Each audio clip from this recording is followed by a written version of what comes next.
Brothers and sisters, welcome to our channel. రాష్ట్ర వ్యాప్తంగా ఉన్న గ్రామ వార్డు సచివాలయాలను జనాభా ప్రాతిపదికన 3 కేటగిరీలుగా విభజించారు. ఓకేనా, అది మీకు తెలిసిన విషయమే. అందులో మార్పులు చేర్పులు చేశారు. అదేవిధంగా నిన్న గ్రామ వార్డు సచివాలయ ఉద్యోగస్తులు ఎవరైతే జనరల్ ఫంక్షనరీస్ ఉన్నారో వాళ్ళకి సంబంధించిన జీవో రిలీజ్ చేశారు. అంటే రేషనలైజేషన్స్లో భాగంగా ఎవరు సచివాలయంలో ఉంటారు, ఎవరు సచివాలయంలో ఉండరు అనేది అక్కడ ఒక సర్క్యులర్ రూపంలో నేమ్స్తో సహా ఎస్ ఆర్ నోతో సహా వాళ్ళ యొక్క డీటెయిల్స్ ఒక సర్క్యులర్ రూపంలో ఇవ్వడం జరిగింది. ఇప్పుడు ఈ వీడియోలో నేను జనాభా ప్రాతిపదికన గ్రామ వార్డు సచివాలయాలను ఏ విధంగా విభజించారు, ఎవరు మిగులు ఉద్యోగులుగా ఉంటారు, ఎవరు గ్రామ వార్డు సచివాలయంలో విధులు ఇంకా నిర్వహిస్తూ ఉంటారు, ఎవరికి ప్రమోషన్స్కి ఎక్కువ అవకాశం ఉంది అనేది క్లియర్గా అందరు ఫంక్షనరీకి సంబంధించి వీడియోలో తెలియజేస్తాను. దయచేసి వీడియో లైక్ చేయండి, కొత్తగా వస్తే సబ్స్క్రైబ్ చేసుకోండి, 10 మందికి వీడియోస్ ఉపయోగపడుతూ ఉంటాయి. ఒక టాపిక్లో భాగంగా మనకు తెలిసిందే, రాష్ట్ర వ్యాప్తంగా ఒక 15,000 గ్రామ వార్డు సచివాలయాలు మనకి అందుబాటులో ఉన్నాయి. సో వాటికి సంబంధించి ఆ గ్రామ వార్డు సచివాలయాల్లో ఉద్యోగస్తులు 2019 నుండి ఇప్పటి వరకు విధులు నిర్వహిస్తూ ఉన్నారు. గతంలో వాళ్ళకి మ్యూచువల్ ట్రాన్స్ఫర్లు ఇచ్చారు, జనరల్ ట్రాన్స్ఫర్ అయితే ఇవ్వలేదు. మ్యూచువల్ ట్రాన్స్ఫర్లో చాలామంది తమ యొక్క, ఎందుకంటే జనరల్ ట్రాన్స్ఫర్ ఎందుకు రాలేదంటే వాళ్ళకి ఆ ట్రాన్స్ఫర్ సమయానికి వాళ్ళకి 5 years కంప్లీట్ కాలేదు కాబట్టి జనరల్ ట్రాన్స్ఫర్స్ రాలేదు. But mutual transfers, spouse transfers, okay, disable person transfer, something కొన్ని స్పెసిఫిక్ సంబంధించి ట్రాన్స్ఫర్స్ అయితే వాడికి ఇవ్వడం జరిగింది. సో కానీ 97% అసలు ఉద్యోగస్తులు ఎక్కడ ఉన్నారో ఉద్యోగస్తులు అక్కడే ఉన్నారు 2019 నుంచి ఇప్పటి వరకు. ఇప్పుడు కొత్తగా గ్రామ వార్డు సచివాలయ ఉద్యోగస్తులని ఇప్పుడు రేషనలైజేషన్ చేస్తూ ఉన్నారు. ఏ ప్రాతిపదికన? జనాభా ప్రాతిపదికన. ఓకే, అలాగే సచివాలయాలను కూడా ఏబిసి కేటగిరీస్కి విభజించారు. ఎలా విభజించారు అంటే 2,500 లోపు జనాభా ఉన్న సచివాలయాలను ఏ కేటగిరీ కింద, 2,501 నుంచి 3,500 వరకు బి కేటగిరీ కింద, 3,501 పైబడిన సచివాలయాలందరినీ సి కేటగిరీగా విభజించారు. అంటే జనాభా ప్రాతిపదికన విభజించారు. ఇప్పుడు ఈ యొక్క ప్రాతిపదికన సచివాలయాలు ఉన్నాయి కదా, ఫర్ ఎగ్జాంపుల్ ఇప్పుడు ఏ కేటగిరీ తీసుకుందాం. ఏ కేటగిరీ 2,500 లోపు ఉన్న ప్రాతిపదికన తీసుకున్నది ఏ కేటగిరీ సచివాలయం అన్నాం కదా. ఇక్కడ ఎంతమంది సచివాలయ ఉద్యోగస్తులు ఉంటారంటే 6 ఉంటారు. ఎంతమంది ఉంటారంటే 6 ఉంటారు. అందులో 2 జనరల్ పర్పస్, అంటే ముందు మనం మల్టీ పర్పస్ అన్నాం కదా, దీన్ని ఇప్పుడు జనరల్ పర్పస్ కింద అంటే జనరల్ ఫంక్షనరీస్గా విభజించారు. అంతకుముందు మనం దాన్ని మల్టీ పర్పస్ అన్నాం. అంటే పంచాయతీ కార్యదర్శి, డిస్ట్రిక్ట్ అసిస్టెంట్, మహిళా police, welfare and education assistant, ఈ నలుగురిని మనం జనరల్ పర్పస్ అని చెప్పొచ్చు, ఫంక్షనరీస్ అని చెప్పొచ్చు. ఇంతకుముందు మనం దాన్ని మల్టీ పర్పస్ అన్నాం, దాన్ని మార్చేసి జనరల్ ఫంక్షనరీస్గా మార్చారు. ఓకేనా. బట్ ఈ 2,500 లోపు ఉన్న జనాభా ప్రాతిపదికన దాన్ని మనం ఏ కేటగిరీ అన్నాం కదా. ఏ కేటగిరీలో మొత్తం ఉద్యోగస్తులు 6 విధులు నిర్వహిస్తూ ఉంటారు. 6 మాత్రమే. 6లో 2 జనరల్ ఫంక్షనరీస్ ఉంటారు. మిగతా 4 టెక్నికల్. దాన్ని ఇప్పుడు మనం టెక్నికల్ ఫంక్షనరీస్ అనట్లేదు, ఇప్పుడు దాన్ని స్పెసిఫిక్ ఫంక్షనరీస్ అంటున్నాం. ఇప్పుడు ఎవరైతే ఏదైతే 6 ఉన్నారో 6లో 2 జనరల్ పర్పస్ అన్నాం కదా, జనరల్ ఫంక్షనరీస్. అందులో డిస్ట్రిక్ట్ అసిస్టెంట్ ఆర్ పంచాయతీ కార్యదర్శి ఉంటారు, 2లో 1 ఉంటారు. అలాగే తర్వాత మనకి అక్కడ వెల్ఫేర్ అసిస్టెంట్స్ వారు ఉంటారు, వెల్ఫేర్ అండ్ ఎడ్యుకేషన్ అసిస్టెంట్. మిగిలిన 4 కామన్గా ఉంటారు. ప్రతి ఏ కేటగిరీ అయినా, బి కేటగిరీ అయినా, సి కేటగిరీ అయినా అక్కడ 4 ఎవరైతే మనం ఇంతకుముందు టెక్నికల్ ఫంక్షనరీస్, ఇప్పుడు స్పెసిఫిక్ ఫంక్షనరీస్ అంటున్నామో వాళ్ళ 4 కామన్.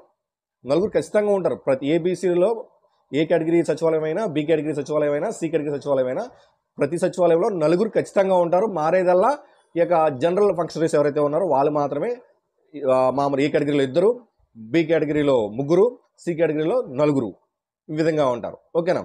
సో దీన్ని బట్టి ప్రాతిపదికన విభజిస్తూ ఉన్నారు. సో మనం ఇప్పుడు ఏ కేటగిరీలో 2 ఎవరో చెప్పుకున్నాము జనరల్ పర్పస్, మిగతా 4 టెక్నికల్ అన్నాం కదా, టెక్నికల్ పర్పస్ని ఇప్పుడు స్పెసిఫిక్ ఫంక్షనరీస్ అంటున్నాం. వాళ్ళ మనకి ANM, engineering assistant, surveyor assistant, VRO వీళ్ళు ఉంటారు. ఓకేనా. ఇది ఏ కేటగిరీ సచివాలయం, అది వార్డ్ అయినా రూరల్ అయినా. తర్వాత బి కేటగిరీ మనం ఏమనుకున్నాం, 2,501 నుంచి 3,500 జనాభా ప్రాతిపదికన బి కేటగిరీ అన్నాం. ఇందులో 3 జనరల్ ఫంక్షనరీస్ ఉంటారు. ఓకేనా. 4 మళ్ళీ స్పెసిఫిక్ ఫంక్షనరీస్ ఉంటారు. ఈ 3లో పంచాయతీ కార్యదర్శి, 3లో జనరల్ పర్పస్ ఏదైతే జనరల్ ఫంక్షనరీస్ ఉన్నారో వాళ్ళు పంచాయతీ కార్యదర్శి, district assistant, welfare assistant are మహిళా పోలీస్. సో ఈ యొక్క ఎప్పుడైతే ఈరోజు జనరల్కి సంబంధించి ఎవరైతే జనరల్ ఫంక్షనరీస్ 4 ఉన్నారో ఆ 4కి సంబంధించి ఎవరు ఉంటారో ఎవరు ఉండరో కూడా లిస్ట్ వదిలేశారు. ఇందులో ఎక్కువగా బయటికి మిగులు ఉద్యోగుల్లో మహిళా పోలీసులు ఎక్కువగా ఉన్నారు. మహిళా పోలీసులు ఎక్కువగా మిగులు ఉద్యోగుల్లో ఉన్నారు. ఈ నలుగురులో ప్రతి చోట వాళ్ళకి నో నో నో అని వచ్చింది. అంటే వాళ్ళకి అవసరం లేదు సచివాలయంలో అని చెప్పేసి. మిగిలిన పంచాయతీ కార్యదర్శి అవ్వచ్చు, డిస్ట్రిక్ట్ అసిస్టెంట్ అవ్వచ్చు, వెల్ఫేర్ అసిస్టెంట్, ఎడ్యుకేషన్ అసిస్టెంట్స్ అవ్వచ్చు, వీళ్ళు కంటిన్యూ అవుతూ ఉంటారు. వీళ్ళు ఎక్కువగా వీళ్ళరు ఎక్కడో ఒకరిద్దరు తప్ప మండలంలో మిగతా వాళ్ళందరూ కంటిన్యూ అవుతారు అదే సచివాలయంలో. సేమ్ వే ఇదే కేటగిరీని మనం వార్డులో చూసుకుంటే, ఇది ఏ కేటగిరీని వార్డులో చూసుకుంటే, వార్డులో మనం ఏమనుకున్నాం, ward administrative secretary, data education process secretary, welfare development secretary, ward మహిళా పోలీస్, ఈ నలుగురు ఉంటారు కదా. ఈ నలుగురులో ఏ కేటగిరీలో ward administrative secretary or data processing education secretary, ward welfare secretary ఖచ్చితంగా అక్కడ ఉంటారు, ఇలా ఉంటారు. అలాగే మనకి టెక్నికల్ నథింగ్ బట్ స్పెసిఫిక్ ఫంక్షనరీస్లో health secretary, revenue secretary, sanitation secretary, వీళ్ళందరూ కంటిన్యూ అవుతూ ఉంటారు. మీకు అర్థమవుతుందా? సో ఈ విధంగా గ్రామ వార్డు సచివాలయ అంటే సేమ్ నేను చెప్పినట్టు మిగతావి కంటిన్యూ అవుతూ ఉంటాయి, ఏబీసీ సేమ్. సో సి చూసుకున్న, ఫర్ ఎగ్జాంపుల్ సి కేటగిరీ చూస్తే, సి కేటగిరీలో నలుగురు ఉంటారు, Panchayat secretary, district assistant, welfare and education secretary and welfare education assistant, మహిళా పోలీసు, నలుగురు వార్డులో గ్రామంలో సి సచివాలయం కింద ఉంటారు. అదే వార్డులో కూడా ward administrative secretary, education secretary అంటే డేటా ప్రాసెసింగ్ ఎడ్యుకేషన్ సెక్రటరీ, తర్వాత మనకి welfare and development secretary, ward మహిళా పోలీస్, ఈ నలుగురు సి కేటగిరీలో వార్డులో ఉంటారు. అలాగే మనకి గ్రామంలో చూసుకుంటే ఏదైతే స్పెసిఫిక్ ఫంక్షనరీస్ ఉన్నారో అందులో ANM, VRO, surveyor, veterinary assistant, agriculture assistant ఉంటే, ఫిషరీస్ సెక్రటరీ, తర్వాత సెరికల్చర్, వాట్ ఎవర్, వీళ్ళందరూ కూడా గ్రామంలో ఏదైతే స్పెసిఫిక్ ఫంక్షనరీస్లో ఉంటారు. అంటే ఖచ్చితంగా నలుగురు ఉంటారు, మిగతా వాళ్ళని సెఫిల్ చేస్తారు మిగులు ఉద్యోగులుగా. ఎవరైతే మిగులు ఉద్యోగులు ఉన్నారో వాళ్ళని మెరిట్ లిస్ట్ సీనియారిటీ పరంగా కౌన్సిలింగ్ పిలుస్తారు. మిగిలిపోతారు కదా, వీళ్ళందరినీ రేషనలైజేషన్ చేసేదిగా మిగిలిపోతారు. మిగిలిన వారిని కౌన్సిలింగ్ పిలుస్తారు. కౌన్సిలింగ్కి ఎలా అంటే సీనియారిటీ లిస్ట్ ప్రకారం కౌన్సిలింగ్ పిలిచి, అది కూడా ఏంటి కేటగిరీ వైజ్, అంటే నథింగ్ బట్ ఇప్పుడు వెల్ఫేర్లో మిగిలిన, మహిళా పోలీసుల్లో మిగిలిన, పంచాయత్ సెక్రటరీలో మిగిలిన, లేదు ward administrative secretary or ward development secretary, ward మహిళా police, health secretary, whatever, ఎవరైతే మిగిలి ఉన్నారో మిగులు ఉద్యోగులు వాళ్ళని వాళ్ళ యొక్క డిపార్ట్మెంట్లో సీనియారిటీ లిస్ట్ ప్రకారం పిలుస్తారు. మీకు అర్థమవుతుందా?